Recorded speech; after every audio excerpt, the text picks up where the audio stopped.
بسم اللہ الرحمن الرحیم۔ السلام علیکم، میں سید عمران شفقت آپ کی خدمت میں حاضر ہوں۔ آج کا دن بڑا تاریخ ساز اس حوالے سے ہے کہ آج جس شخص کو پاکستان کی سیاست سے نکالنے کا جو اتنا زور لگا کے فیصلہ کیا گیا تھا اور اس پر عمل بھی کیا گیا ہے، وہ تماشا جو 2014 سے بلکہ 2013 سے شروع تھا اس کا راستہ روکنے کے لیے، وہ عمل اس طرح اپنے انجام کو پہنچا ہے کہ وہ شخص پھر پاکستان کی پارلیمان کے اندر تھا اور اس انداز سے تھا کہ دنیا دیکھ رہی تھی، اور جس کو پوری طاقت لگا کے 2010-11 سے آن ورڈ پورا زور لگایا جا رہا تھا، وہ شخص آج جیل میں تھا۔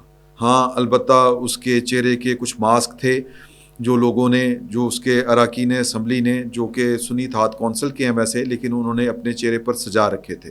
یعنی ہر شخص یہ کہنا چاہ رہا تھا کہ ہاں میں عمران خان ہوں۔ سوال یہ ہے کہ یہ وہ کس سے کہہ رہے تھے؟ سوال یہ ہے کہ یہ وہ چہرے ماسک کس کو دکھا رہے تھے؟ سوال یہ ہے کہ نواز شریف صاحب جو واپس آئے وہ کیسے آئے؟ یہ سارے جو ہیں سوال جواب، ان کا جواب بڑا سیدھا سا ہے، لیکن وہ دیتے ہوئے 100 دفعہ سوچنا پڑتا ہے۔ اور جواب اس کا یہ ہے کہ یہ سارے کے سارے جو مظاہر ہیں، یہ پاکستان کی سیکیورٹی اسٹیبلشمنٹ اور پاکستان کی اسٹیبلشمنٹ، آپ اس کو جو بھی نام دینا چاہیں، یہ ان کی وجہ سے ہیں اور ان کے لیے ہیں۔ تو آج جو اس اجلاس ہوا تھا اس میں ایک سبق یہ بھی ہے کہ یہ جو تجربہ عمران خان نامی کیا گیا تھا پاکستان کے اوپر، یہ اتنا گند ڈال چکا ہوا ہے کہ اب جو پاکستان کی سیزنڈ، سنجیدہ اور وقت کے ساتھ سیکھی ہوئی پولیٹیکل کلاس ہے، پولیٹیکل لیڈرشپ ہے، یہ اس کے امتحان کا وقت ہے۔ پورے 5 سال ان کو اب کوئلوں، بلکہ دہکتے ہوئے کوئلوں یا خاردار راستوں سے گزرنا پڑے گا۔ آج جو کچھ پاکستان کی پارلیمنٹ میں ہوا، یہ اس بات کا مظہر ہے کہ اس کو ڈیل کرنے کے 2 طریقے ہیں۔ حکومت ڈنڈا سوٹا پکڑ لے اور چلانا شروع کر دے، جتنے پٹواری ہیں، جتنے جیالے ہیں، ان کو روح تک تاثیر اتر آئے گی مسیحائی کی ان کی۔ لیکن یہ عارضی حل، اس کا حل وہی ہے کہ آپ دلیل کے ساتھ، تدبیر کے ساتھ چلیں، لاجک کے ساتھ چلیں، قوت برداشت کا مظاہرہ کریں۔ یہ اجلاس کو نہیں چلنے دیں گے، یہ اسمبلی کو نہیں چلنے دیں گے، یہ حکومت کو چلنے میں رکاوٹیں کھڑی کریں گے، تو اس کا مطلب یہ نہیں ہے کہ ان کو ڈنڈا سوٹا ان کے ساتھ چلایا جائے، یا پاکستان کا جو وزیر اعظم ہوگا اگلا، وہ اسمبلی کے اندر ہی آنا چھوڑ دے۔ تو میں جو بات بڑے جس کو لگے لپٹے انداز میں کرنا چاہ رہا تھا، میں اس کو ذرا کھل کے بات کرنا چاہتا ہوں کہ دیکھیں کہ بات یہ ہے کہ ہم نے پچھلے کوئی کم از کم پرویز مشرف صاحب کا جو دور تھا، ویسے تو یہ 75 سال کی پرانی کہانی ہے، یہ پہاڑا ہمیں زبانی یاد ہے کہ ہر دفعہ کوئی نہ کوئی تجربہ ہوتا ہے اور وہ پہلے تجربے سے بہت ملتا جلتا ہوتا ہے۔ یعنی کہ آپ نے 2010-11 میں جب پرویز مشرف صاحب، بلکہ پرویز مشرف صاحب تو 2008-9 میں میرا خیال ہے کہ وہ اسمبلی سے استعفیٰ دے کے، اپنی پوزیشن سے استعفیٰ دے کے چلے گئے تھے، اور یہی کمبینیشن بڑا لیتھل تھا، یعنی کہ پاکستان مسلم لیگ نون اور پاکستان پیپلز پارٹی کا جو جوائنٹ وینچر تھا، اس کا جو پہلا مارکا انہوں نے سر انجام دیا تھا، وہ پرویز مشرف کو سسٹم سے آؤٹ کرنے کا تھا، کیا ہو گیا۔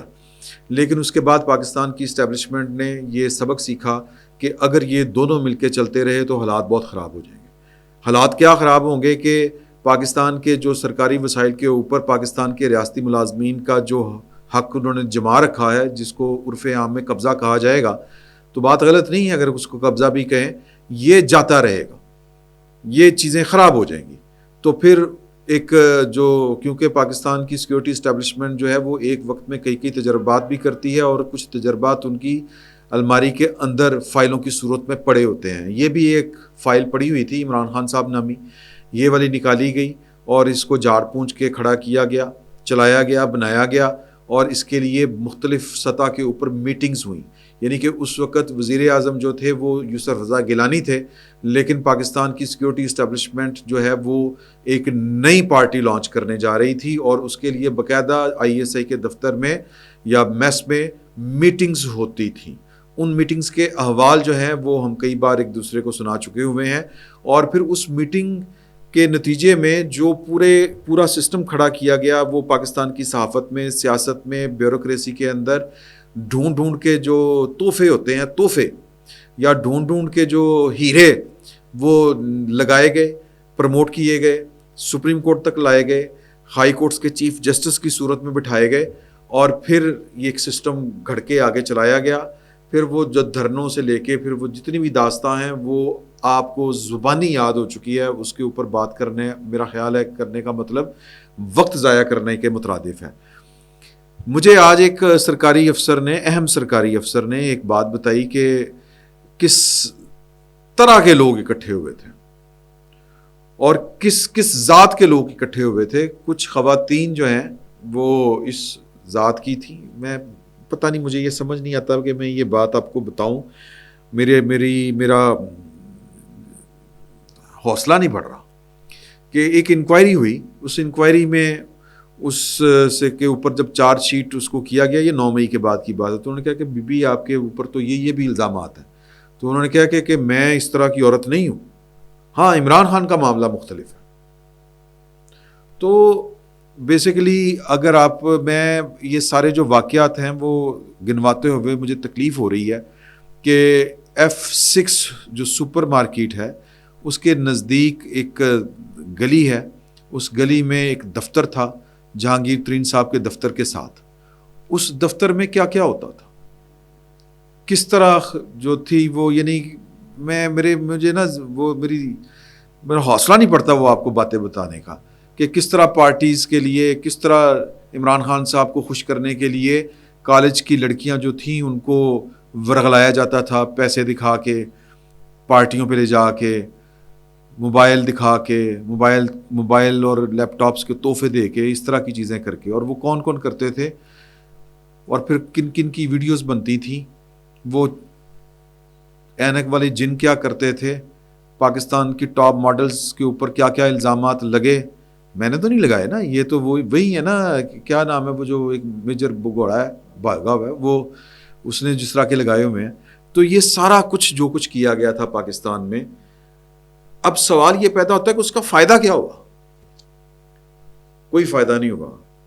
اس کاروبار میں عزت سادات بھی گئی، اور جس کو ہٹانے کے لیے سب کچھ کیا گیا تھا وہ تو واپس آ چکا ہے. اب یہ اس کی اپنی انڈرسٹینڈنگ ہے کہ اس نے واپس آنے کی معاملات کس طرح سے طے کیے، وہ وزیر اعظم کا امیدوار کیوں نہیں تھا، کس کی شرط تھی، کیا شرط تھی، کیا شرط نہیں تھی.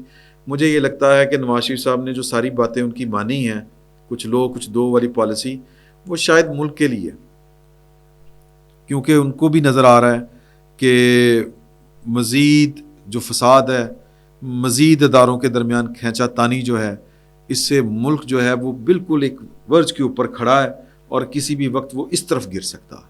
تو اس لیے میرا خیال ہے کہ ایک جس کو ہم کہتے ہیں کہ نوبل کاز، ملک کے لیے انہوں نے وہ متھا لگانے سے گریز کیا، اڈا لگانے سے گریز کیا. لیکن دوسری طرف جس طرح کر کے پاکستان تحریک انصاف کو ٹیگل کیا جا رہا ہے، یا تو دیکھیں میں بالکل یہ نہیں چاہتا کہ پاکستان کے اندر کوئی زور زبردستی ہو، تو لیکن یہ ٹیگل کرنے کا طریقہ کم از کم مجھے ٹھیک نہیں لگ رہا. کم از کم مجھے ٹھیک نہیں لگ رہا. ٹیگل کرنے کا طریقہ ان کو یہ ہے، بار بار یہ گزارش کی جاتی ہے حضور اعلیٰ کہ اگر آپ کی طبیعت کے اوپر ناگوار نہ گزرے تو اپنی غلطیوں کا اعتراف کریں کھلے دل کے ساتھ اور خلوص کے ساتھ، اور کہیں کہ جی غلطیاں ہوئیں، ہم نے یہ غلطیاں کی ہیں. ٹروتھ اینڈ ریکنسیلیشن کمیشن واحد آگے بڑھنے کا راستہ ہے، ورنہ کل کلاں کو پھر یہی چل رہا ہوگا. آج ایک آرمی چیف جو ہے وہ اس کا خیال ہے کہ پاکستان کو ذرا آئین کے مطابق چلانا ہے، اور نزاکت کا تقاضا یہ ہے کہ چیزوں کو ذرا ٹھیک طریقے کے ساتھ ڈیل کیا جائے. عمران زدہ وائرس جو ہے وہ پاکستان کی سیکیورٹی اسٹیبلشمنٹ یا پاکستان کی فوج بھی بہت زیادہ افیکٹڈ ہے. تو بجائے اس کے کہ کوئی اور پٹ سیاپا شروع ہو جائے، کوئی اور ہی رنڈی رونا شروع ہو جائے، سوری یہ الفاظ استعمال کرتے وقت، تو بہتر ہے کہ بچا کے چلا جائے، حکمت کے ساتھ چلا جائے. اوکے، کل کو اگر کوئی وہی عمران زدہ آ گیا پھر اندر ہون گے ہاں سب باہر. تو عمران خان ایک ناکام پروجیکٹ تھا, یہ ایک فتنہ و فساد تھا. پاکستان کی فوج اس کا کھلے دل سے اعتراف کرے کہ یہ شرلی انہوں نے چھوڑی تھی, اور اس پر وہ قوم سے ذرا معذرت کر لے, بڑا دل کر لے, پھر ہو سکتا ہے لوگوں کو یہ بات سمجھ میں آ جائے. ادروائز ایویں جی میں کم چل رہا ہے نا, کم ٹھیک نہیں رہنا. بس اتنی سی بات سادہ الفاظ میں نے آپ سے گزارش کرنی تھی. اس سے زیادہ بات کرنے کی نہ مجھ میں ہمت ہے, نہ میں یہ جسارت کر سکتا ہوں. فی الوقت اتنا ہی. بہت بہت شکریہ.